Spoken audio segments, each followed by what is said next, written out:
เลยใส่ยังว่ามาเล่งสิไปซื้อข้าวอ่ะน้องตุ๊กน่ะบ่ได้อธิบายพ่ออีกเนาะว่าเงินผู้ใหญ่เพิ่นฝากไว้ให้นะก็ปกติลูกยันเกี่ยวกับเลือดนะก็บ่ฮู้เนาะลูกเว้าซับซ้อนได้ซุมื้อนี้บ่คือเก่าบ่คือนัก น้องตุ๊กน่ะบ่ แม่นคันเวลาว่างสิพาลูกไปหาหมออยู่เพิ่นกวดเบิ่งเลือดใหม่มันเป็นจังได๋ยังห่วงอยู่เรื่องใส่เลือดเว้าแบบแม่น กับหน้ากับหลังแบบนี้ ลูกบ่คือเก่า อืม ลูกบ่ค่อยบ่คือเก่าเนาะน้องตุ๊กแต่เก่าบ่เป็นแนวนี้ความเว้าความว่า แบบอัน ลงๆลืมๆเด้อ แบบเว้าน้ำพ่อน้ำแม่แบบเปลี่ยนไปแบบนี้วะ แม่น อ๋อ ลืมความเว้าแล้วก็จักเว้าอีหยังแบบว่ามันคือบ่แม่นโตเขาเองนะคือสิเป็นแนวนี้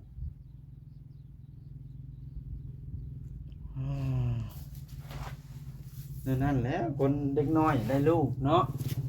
ลงไปหาเพิ่นน่ะบ่ ให้ก่อนพร้อมให้ก่อนแล้วมาวันนี้แหละทั้งพ่อปู่เพิ่นมาได้มาเว้าให้เขาเจ้าถ่ายคลิปบ่ได้นั่นจำได้เปล่ากับมือ ว่าในได้ แม่นแต่พบกันเลยเมื่อวานนี่ ได้ลูกผู้จานเมื่อบ่ว่า เงินน่ะมันเว้าง่ายๆว่ามันเป็นเงินของไอ้มดแต่ผู้ใหญ่เพิ่นฝากไว้ให้นะบ่แม่นเงินของพ่อจอยอีกเด้ โอ้ผู้ใหญ่เพิ่นฝากไว้ให้2 ล้านวันนี้เขาบ่จิตคิดไว้ว่ากูนี่คือสิบ่ได้เข้ามานี่แล้วแล้วก็เลย มอบไว้น้ำน้องตุ๊ก แม่น จักล้านก็ 2 ล้านเงินน่ะ บ่แม่นบ่เงินน้องตุ๊กน่ะ2ล้านนะ เงินน้องตุ๊กน่ะ3 ล้านส่วนของน้องตุ๊กน่ะ เว้าอีหลีบ่ว่าเพียง อ้าว มันกลับกันแล้ว ว่า นี่ มันสิกับในไลฟ์ของแนวอันของคอยแจ้งไว้ตั้งแต่มื้อเขาบ่จิตท่านได้เข้ามา แล้ พุ่นเนาะ วมันกลับกันกับที่อันแม่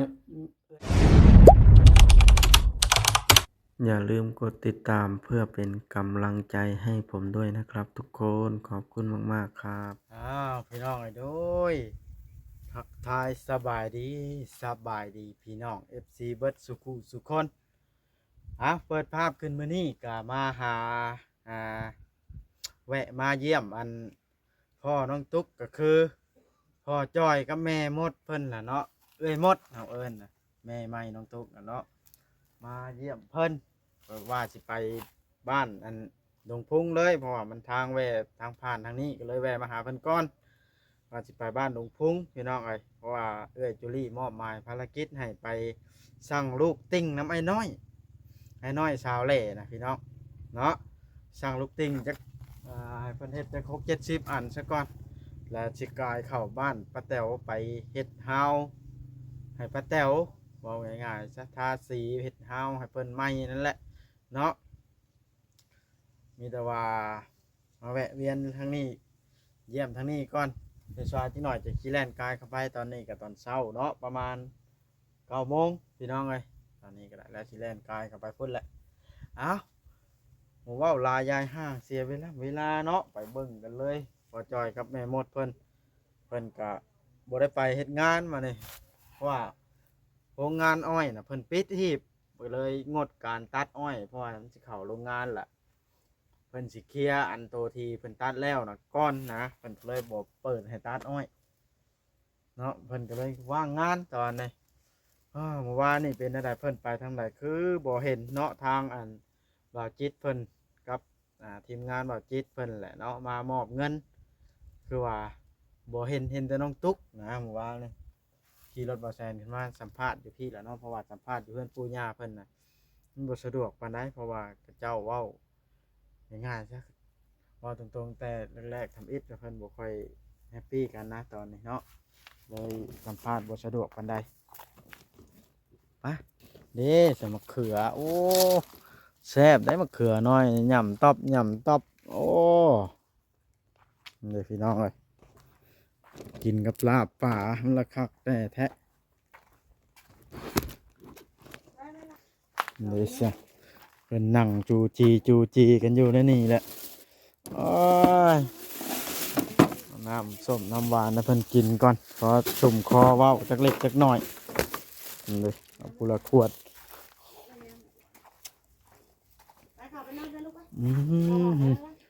ว้าแต่จูจีกันบ่มีไผมัก คัดของเลยอันนี้เนาะสบายดีนะกินน้ำเย็นก่อนเข้าใจ ไปลาเข้าห้องไว้ เอาน้ำให้โอ้ เอาน้ำลูกชาย ลูกชายก่อน อ๋อเป็นอะไรมาในพากันกินข้าวกินน้ำแล้วบ่มาเนี่ย กินแล้ว โอ้กินกับหยังล่ะ กินกับทอดกระปู ทอดกระปูคือเมื่อวานนี่มีคนมาหาคือว่าบ่อยู่พากันไปใส่เมื่อวานนี่ เราจะไปพากันไปเอาอ้อยขึ้นรถเพิ่นโทรนำบ่าวไก่เพิ่นโทรนำ อ๋อ แต่ไปแล้วรถใต้รถเสียพอดีแล้วก็พากันแป้งรถหาโมงแรงจังแล้วแล้วก็บ่ได้เอาอ้อยขึ้นรถเลย เมื่อวานนี่ได้ โดย เอาแล้วก็ค่ำมาบ้านนะ โดย เป็นไรอันทางน้องตุ๊กเพิ่นอันข่าวให้เจ้าหรือบ่เมื่อวานนี่มีคนอันเอาเงินมาให้ท่าเจ้าน่ะ ลูกบ่ได้บอกว่ามีคนฝากเงินฝากหยังให้แต่โทรหาแม่ยังบ่ได้มาดอกว่าพอเอ้ยว่ากันมาเลยแวะเอาเงินเด้อว่าเดี๋ยวพอลงไปแล้วก็ลูกเอาเงินให้900,000แต่พอก็บ่ได้ถามเนาะเผาหับแล้วก็เผามาพอบ่ได้ถามว่าไผฝากให้หรือว่าลูกให้ใส่บ่หรือว่ามีคนฝากให้ก็บ่ได้ถามกับลูก บ่ได้บอกเลยว่าไผฝากให้บ่ฝากให้ ลูกบ่ได้บอกว่าจังได๋ ได้900,000นึงบ่พอจอย โดยพ่อเป็นผู้ลงไปหับกับลูกหับเงินก่อนนั้นมาก็ไปซื้อตุกน้ำไปซื้อน้ำ อ่า แล้วก็ซื้อของใส่เนาะ อ่า เป็นทางใส่น้ำแล้วก็กระซ้ำจอกด้วยตักน้ำเรื่องเงินอยู่600,000จากที่ลูกให้มา ได้เงินน้องตุ๊กน่ะ900,000เนาะบ่ฮอดล้านซัก โดย อ๋อว่าข้อยก็เห็นในคลิปหั้นนะเมื่อวานนี่นะคือว่าให้พ่อจ้อยแน่ให้น้องตุ๊กแน่เจ้าบ่ได้เบิ่งคลิปบ่ ยังไม่ได้เปิดเลย ยังบ่ได้เบิ่งเลย โดย อ๋อบ่เป็นหยังก็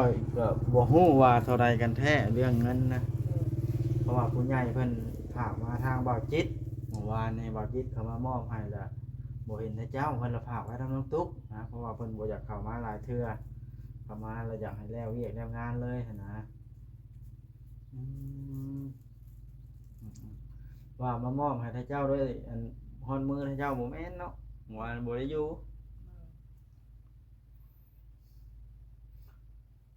เงินอยู่ซ้ำนั่นก็แบ่งไว้ซื้อข้าวพร้อมแล้วท่านเจ้าก็เนาะ โดยซื้อเครื่องใส่ไปเบิดแล้ว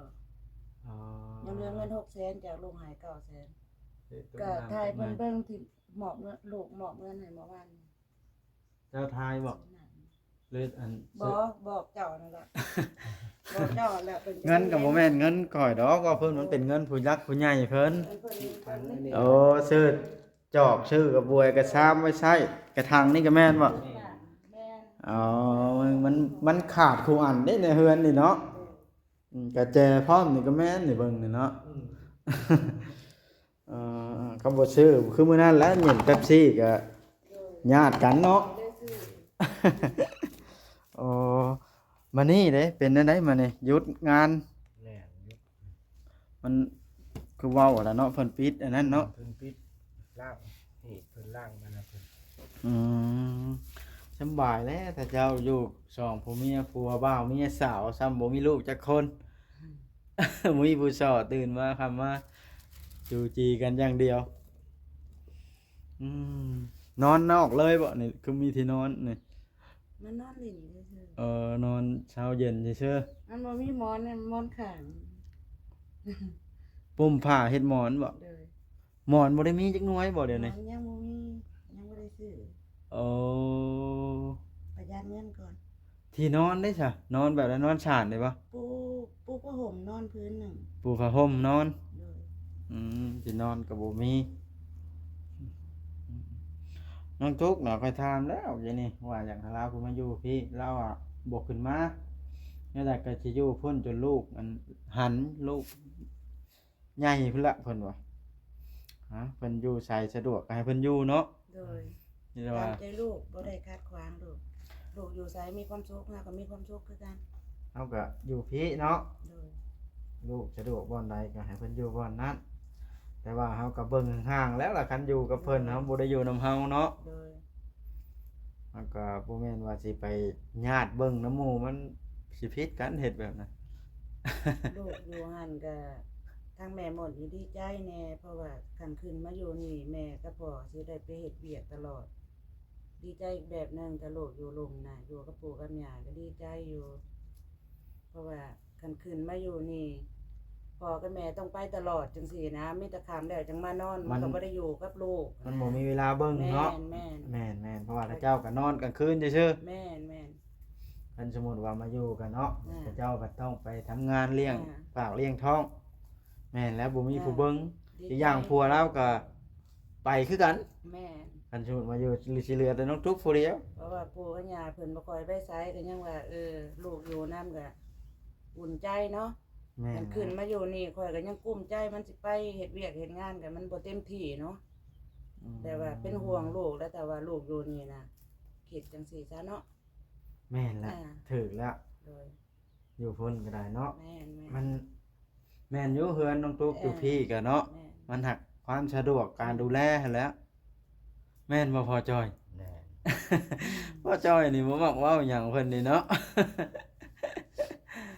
แบบนี้บ่อันเอ้ยหมดจังอันหลงไหลในเสน่ห์แล้วนี่ เว้าแล้วยิ้มเฉยว่านมื้อนั้นเห็นเมียนุ่งส่งมื้อนี้ผัวนุ่งเปลี่ยนสลับกันไปกันมา ไปใช่ก็ได้เนาะ ส่งที่บ่เวียงชื่อนั่นล่ะวะ เนาะถึกแล้วเอาส่งยี่ห้อนี้เสื้อยี่ห้อนี้นะมันใช้ได้เบิดกูคน เมียบ่มีสุกใส่ อืม มีซองโตใส่ไปเฮ็ดเวียกตอนนี้ก็พอได้ใส่เข้าไปในเมืองก็ญาติของเพิ่นใช้อยู่ในบ้าน ญาติของผัวใช้ก่อนเปลี่ยนกันดีแล้วมันจังหักแพงกัน ก็บ่ได้ถือเนาะบ่ได้แม่นว่า อันนี้ของเมียอันนั้นของผัว ผัวเมียก็ใส่นำกันได้ บางคนบ่ได้เด้ก็เจ้าถือได้เนาะแบบว่าของไผต้องเป็นของผู้นั้นแบบนี้นะ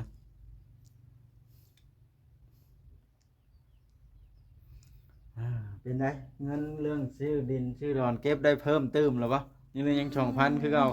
จองงานคือเก่า มันบ่ได้เฮ็ด มันบ่ได้เฮ็ดเวียกเนาะ เลย นี่แหละข่อยว่ามันยากช้าบ่นี่แหละ ซื้อเครื่องเฮือนก็เครื่องใช้ก็ยังว่าที่เงินเพิ่นฝากมาให้กับลูกน่ะยังว่าซื้ออันนี้ยังบ่ได้ใส่ยังว่ามาเร่งสิไปซื้อข้าวอ่ะ น้องตุ๊กน่ะบ่ได้อธิบายพ่ออีกเนาะว่าเงินผู้ใหญ่เพิ่นฝากไว้ให้นะ ก็ปกติลูกย่านเกี่ยวกับเลือดนะก็บ่ฮู้เนาะลูกเว้าสับสนได้ซุมื้อนี้บ่คือเก่าบ่คือนัก น้องตุ๊กน่ะบ่ แม่นคันเวลาว่างสิพาลูกไปหาหมออยู่เพิ่นกวดเบิ่งเลือดใหม่มันเป็นจังไดยังห่วงอยู่เรื่องใส่เลือด เว้าแบบ แม่น กับหน้ากับหลัง กับ แบบนี้ หลั เนาะ ลูกบ่คือเก่า อืม ลูกบ่ค่อยอันบ่คือเก่าเนาะน้องตุ๊กแต่เก่าบ่เป็นอันนี้ความเว้าความว่า แบบอัน ลงๆลืมๆเด้อ แบบเว้าน้ำพ่อน้ำแม่แบบเปลี่ยนไปแบบนี้วะ แม่น อ๋อ ลืมความเว้าแล้วก็จักเว้าอีหยังแบบว่า มันคือบ่แม่นโตเขาเองนะ อืม คือสิเป็นแนวนี้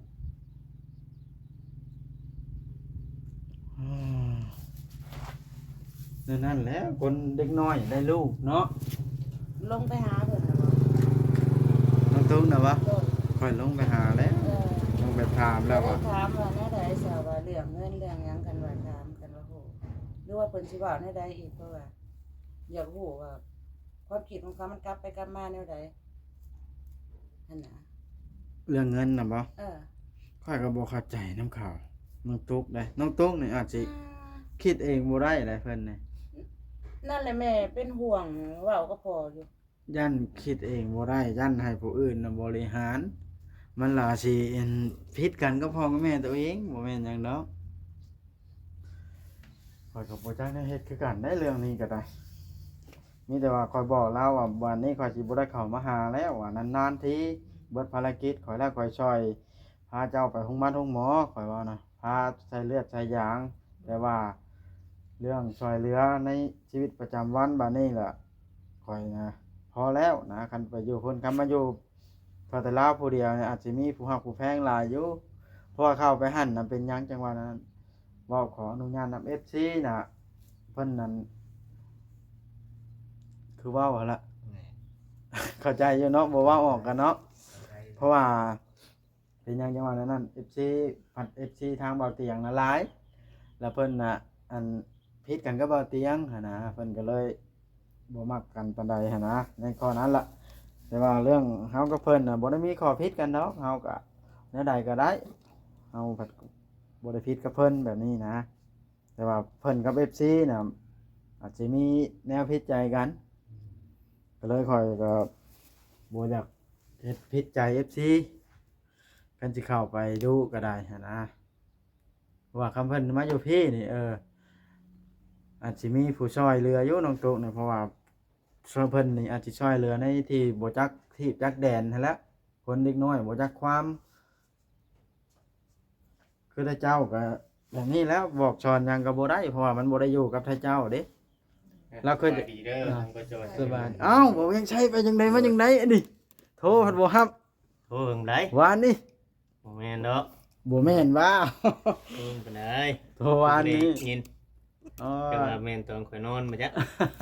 นอนบ่วานนะ นอนมัดมื้อ มากับไผ มาผู้เดียวนี่แหล้ว โทษแท้ เอ้าเป็นไร บ่ได้ว่า2-3มื้อได้บ่น้องไปถ่ายคลิป เดี๋ยวนี้น่ะล้มกันกับพ่อจ้อยกับแม่หมดเพิ่น บ่ เรื่องน้องตุ๊กน้องแม่เพิ่นว่าน้องตุ๊กนี่บ่คือเก่าเดี๋ยวนี้อยากพาไปหาหมอแล้วว่านะ อืม แต่ว่า บ่คือเก่าเป็นแบบไรบ่คือ ส เก่าม องเลอะเลือนเว้าเปลี่ยนไปกลับไปกลับมาหั่นนะ เออ แล้วเราย่านมันเป็นน้ำเลือดแล้วเอานะ อืม คอยลบโอ้จักสิว่าในใดละคนเฮานี่ มันก็มีส่วนพิษบ่สายเลือดก็เคยมีบ่ ก็บ่ฮู้ว่าแต่ลูกคือว่าเปลี่ยนไปนะ เออ เขา